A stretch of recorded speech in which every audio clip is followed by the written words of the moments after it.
እንግሊዘኛን በ5 ደቂቃ መማር ይፈልጋሉ? የተማራችሁትን እንግሊዘኛ ደግሞ ማስታወስ ይፈልጋሉ?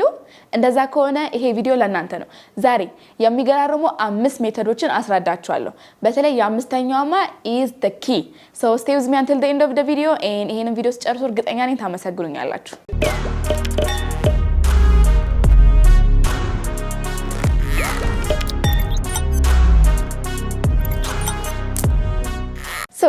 በዛሬ ቪዲዮአችን እንግሊዘኛን በአጭር ጊዜ ውስጥ ለመልመድ የሚያግዙን በዛው ልክ ደግሞ የተማርናቸውን እንግሊዘኛዎች ደግሞ እንዳንረሳ የሚያግዙን የሚገራርሙ 5 ቴክኒኮችን እነግራችኋለሁ። እነዚህን ቴክኒኮች በትክክል ከተከተላችሁ ጊዜ ሰጣችሁ ፕራክቲስ ካረጋችሁ በጣም እርግጠኛ ነኝ እንግሊዘኛችሁን በአጭር ጊዜ ውስጥ የሚገርም ለውጥ ታዩበታላችሁ። and don't forget የትኛውንም ቋንቋ ለመማር ስናስብ የመጀመሪያው ፖይንት ኮንሲስተንሲ ነው። be consistent like አንዴ ጀምራችሁ ያቋረጣችሁ የሆነ በሳምንት አንዴ በሳምንት ሁለቴ ምናምን ያላችሁ እንትን አትበሉ።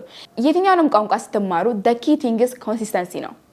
yes consistency ይሄ አንዴ ጀምረን አንዴ እየተውን አንዴ ፕራክቲስ ያረግን አንዴ እየዘለለን የምንለውን ነገር ትተን በኮንሲስተንት ቀናችን ውስጥ ትንሽ ጊዜ ሰተነው ፕራክቲስ ያረግን ሳናቆራረጥ በስነ ስርዓት ፕራክቲስ ካረግን የትኛውንም ነገር አቺቭ ማናረግበት የትኛውንም ቋንቋ አማንችልበት ምክንያት የለም።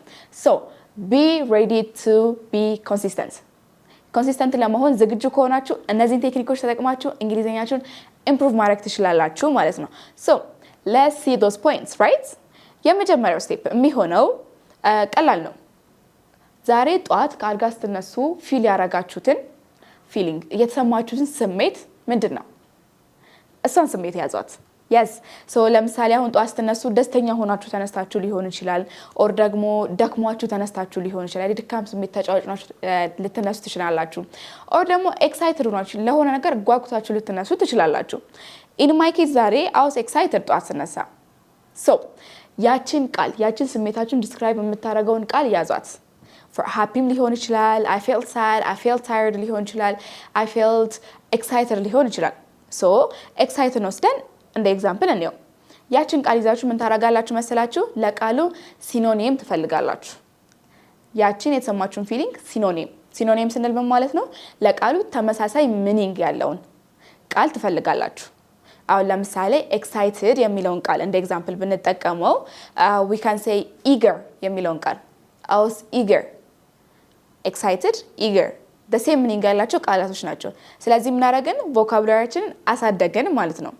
አዲስ ወርድ ተምረን so እሱን ስታረጉ ደግሞ ኖትቡካችሁ ላይ ያንን ቃል ጻፉት። yes ኖትቡክ እና ስቲኪ ኖት is very very important while learning a new language. so ኖትቡካችሁ ላይ ያንን ቃል 3 የጻፉት ደጋግማችሁ 3 የጽፋችሁ 3 ደግሞ out loud በሉት። excited ከሆነ excited eager ሲሆን ደግሞ አዲስ የተማራችሁት ቃል ደግሞ eager ከሆነ eager 3 ማለት ነው። ያንን ቃል out loud በሉት። 3 ጻፉት 3 out loud በሉት። ከዛ ደግሞ አንድ ሴንተንስ ኮንስትራክት አድርጉ በዛ ቃል። አሁን eager ከሆነ የተሰማችሁ የስሜቱ ስም eager አለን አይደል? so እሱን in a sentence put in a sentence ዛሬ ጧት ስነሳ excited ሆኜ ነው የተነሳሁት or ደግሞ eager ሆኜ ነው የተነሳሁት ብላችሁ ሴንተንስ አድርጋችሁ ጻፉት ማስታወሻችሁ ላይ። እሱን ነገርም say it out loud it helps። the first step ምንድነው? learning new vocabulary ነው። ቮካቡላሪያችንን ደግሞ ከየት መማር ጀመርን? ከቀን ውሏችን ማለት ነው። so basically ዛሬ ማሳያችሁ ቴክኒኮች የቀን ውሏችንን ተጠቅመን እንዴት እንግሊዘኛ እንማራለን ነው ማለት ነው። so መጀመሪያ ላይ አሁን አዲስ ቮካቡላሪ learn አረጋችሁ ከእንቅልፋችሁ ተነሳችሁ የተሰማችሁን ስሜት በእንግሊዘኛ በአዲስ ወርድ ኤክስፕሬስ ማድረግ ቻላችሁ ማለት ነው። the second step የሚሆነው ደግሞ it is learning expressionዎችን መማር ይሆናል። yes English expression so expression like there are thousands of expression right በጣም ብዙ ቦታ የምንሰማቸው ብዙ ቦታ የምንጠቀማቸው ብዙ ኤክስፕሬሽኖች አሉ። so ከዛ የትኛውን ነው መማረው የሚለው በጣም overwhelming ሊሆንብን ይችላል። የሆነ በጣም ግራ የሚያጋባ ነገር ሊሆን ይችላል። so ምን አይነት ኤክስፕሬሽኖችን ትማራላችሁ መሰላችሁ? for example think of የበላችሁት ምግብ ቁርስ ላይ የበላችሁትን ምግብ አስቡ። how did that ምግብ made you feel? ምግቡ or ደግሞ ምግቡ like ምን ነበር? like ምግቡ ምን ቴስቱ ምን አይነት ነበር? ይጣፍጥ ነበር? አይጣፍጥም ነበር? ደስ አይልም ምግቡ? ጧት ስለበላችሁት ምግብ የሚሰማችሁን ስሜት ያዙት። for example እኔ for my breakfast I ate a sandwich ዛሬ ጧት ማለት ነው። so that sandwich was delicious በጣም ይጣፍጥ ነበር ሳንድዊቹ። ስለዚህ ሳንድዊቹን ኤክስፕሬስ የሚያደርግልን ቃል ምንድነው? delicious የሚለው ቃል አይደል? or ደግሞ it wasn't that good ሊሆን ይችላል። አሁን ጥሩ ብዙም አልነበረም። it wasn't that good እንደዚህ ጧት የበላችሁት ሚል ኤክስፕሬስ የሚያደርግ አንድ ቃል for me delicious የሚለውን ቃል ነው because like the breakfast I had was delicious so ምን ታረጋላችሁ መሰላችሁ? ጉግል ላይ ትሄዱና expressions English expressions to say delicious English expressions to say ብላችሁ እናንተ የተሰማችሁትን ቃል አስገብታችሁ ጉግል በጣም ማአት የሆኑ ኤክስፕሬሽኖችን ያመጣላችኋል። ሶ ከነዛ አንድ ሁለቱን ያዙ or if you can ሶስታቸውን ያዟቸው። so in my case አሁን delicious የሚለው ቃል አይደል? delicious like expressions to say delicious in English ስንል አሁን ለምሳሌ ለኔ ምን ያመጣልኛል? like በጣም yummy tasty it was divine የሚሉ ቃላቶችን ያመጣልናል ማለት ነው። የተለያዩ ያንን ፊሊንጋችንን የምንገልጽበት ቃላቶች ኤክስፕሬሽኖችን ከቃላት ያለፈ ኤክስፕሬሽኖችን ለርን አረግን ማለት ነው። ሶ ጉግል እነዛን ኤክስፕሬሽኖች ጻፏቸው። ጽፋቻችሁ ደግሞ put them in a sentence አዲስ ቃል ሁሌ ስትማሩ በጣም አድቫይስ ማረጋችሁ ነገር put them in a sentence እንድታስታውሱ ማለት ነው። እንደዛ ካረጋችሁ በኋላ ደግሞ say them out loud ቃላቶቹንም ሴንቴንሶቹንም ስቲል እዚህ ጋር say them out loud ማለት ነው። ሶ እነዚህን ኤክስፕሬሽኖች አላችሁ ያዛችኋቸው ሶስት ጻፋችሁ out loud አላችሁ። ስለዚህ አእምሯችሁ እነዛን ቃላቶች የሚያስታውስበትን ብዙ ሪዝኖች ሰጣችሁት ማለት ነው which means it will fasten your English learning skill ማለት ነው። ሶ እንደዛ አረጋችሁ the second step ምን ሆነ ማለት ነው? learning expression በበላችሁት ምግብ ዛሬ ጧት በበላችሁት ምግብ ኤክስፕሬሽኖችን ተማሩ። ፕራክቲካል ነው ከዲያችን ጋር ስለሚገናኝ አእምሯችን like ለመቀበል አይከብደውም already ሁሌስ የምናረገው ነገር ስለሆነ ማለት ነው። ሶ ሁለተኛ ላይ ደግሞ ኤክስፕሬሽን ተማርን። ሶ ሶስተኛው ስቴፕ ደግሞ ቀጥለን የምናየው ምን ታረጋላችሁ መሰላችሁ? ዛሬ ምሳ ሰዓት ላይ your lunch time ላይ ስላጋጠማችሁ አንድ ኢንሲደንት አስታውሱ። አንድ ኢንሲደንት like ከጓደኞቻችሁ ጋር ምሳ በልታችሁ ሊሆን ይችላል or ደግሞ ምሳ ስበሉ your best friend might have called ብቻ የሆነ የተፈጠረ ነገር ምሳ ሰዓት ላይ ስለተፈጠረ አንድ ነገር አስታውሱ። ከዛ እሱን ነገር ይዛችሁ ምን ታረጋላችሁ? አምስቱን WH questions አንሰር ታረጋላችሁ። yes so አሁን ለምሳሌ in my case let's say ጓደኛዬ ምሳ ስበላ ደወለችልኝ። እሱን እንያዘው my best friend called me when I was eating lunch እሱ ነገር እንያዛት። so ለሱ አምስቱን WH question who called like who called what happened what time why did she called and when did that happen የሚለውን ማለት ነው። እነዚህን አምስት WH questionዎችን አንሰር አድርጉ። ሶ አሁን ለምሳሌ who called ለሚለው my best friend like who ለሚለው my best friend what happened she called me when during lunch time እንቀጥለን ደግሞ ምን እናያለን ማለት ነው? where I was eating lunch at a cafe የሚለው ማለት ነው። so why did she call me to tell me about her day so አሁን እነዚህን ደግሞ አምስት WH questionን አንሰር ያረግንባቸውን ደግሞ in a full sentence አስቀምጣቸው። እንዴት ይሆናል? my best friend called me during lunch time when I was at cafe to tell me about her day አንድ full sentence ሆነ አይደል? ስለዚህ ስለተፈጠረ ኢንሲደንት fully explain ማድረግ ቻላችሁ ማለት ነው አምስቱን WH questionዎችን በመጠቀም ሶ የሆነ ኢንሲደንት ፒክ አርጉና ምሳ ሰዓት ላይ ስላጋጠማችሁ ኢንሲደንት ፒክ አርጉና አምስቱን WH questionዎች አንሰር አርጉ። ከዛ እሱን ደግሞ አያይዛችሁ ምን ታረጋላችሁ ማለት ነው? full sentence ታረጋላችሁ ማለት ነው። ሶ in my case ምን አለን? my best friend called me when I was eating lunch at the cafe and told me about her day or to tell me about her day full sentence ሆነ። ስለ ጓደኛዬ ለምን እንደደወለችልኝ ኤክስፕሬስ አረኩላችሁ ማለት ነው። so the third ምን ሆነ ማለት ነው? expressing something that happened during lunch time ሆነ።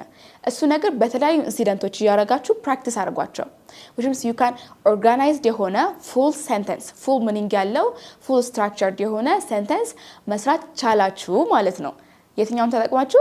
step number 3 ተጠቅማችሁ ማለት ነው። so ቀጥላችሁ ደግሞ step number 4 እናያለን።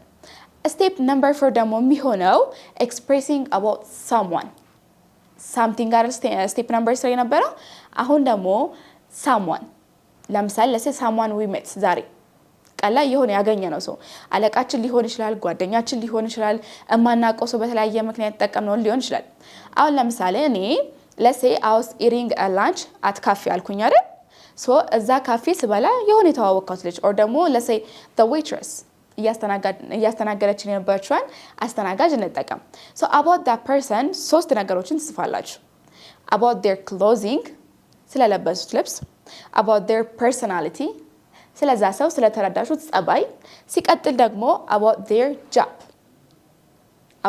ምን አልኩኝ about the clothes they wear about their personality yes ሶስተኛ ላይ ደግሞ about their job እንጽፋለን ማለት ነው so let's say like ስለ waitress ዛሬ እኔ ስላስተናገደችኝ አስተናጋጅ ማውራት ፈለኩኝ እኔ so about that girl መጀመሪያ ምን ታረጋላችሁ her clothes what was she wearing አስተናጋጆች በብዛት ዩኒፎርም ይኖራቸው የለ so let's say she was wearing her uniform about her personality she was very kind በጣም ትሁት ነበረች በጣም kind ነበረች ከሆነ she was very kind ከዛ ሶስተኛ ላይ about her job and she was the one taking the orders ከኛ ኦርደሮችን መቀበል አይደል ትዕዛዛችን ለመቀበል አይደል waitressዎች የሚመጡት so she was taking order ሆነ ማለት ነው ስለዚህ ይሄንን ነገር ሶስቱን in a sentence fully structure አድርጉት so the waitress today was wearing her uniform and she was very very kind and she was there to take our order fully structured የሆነ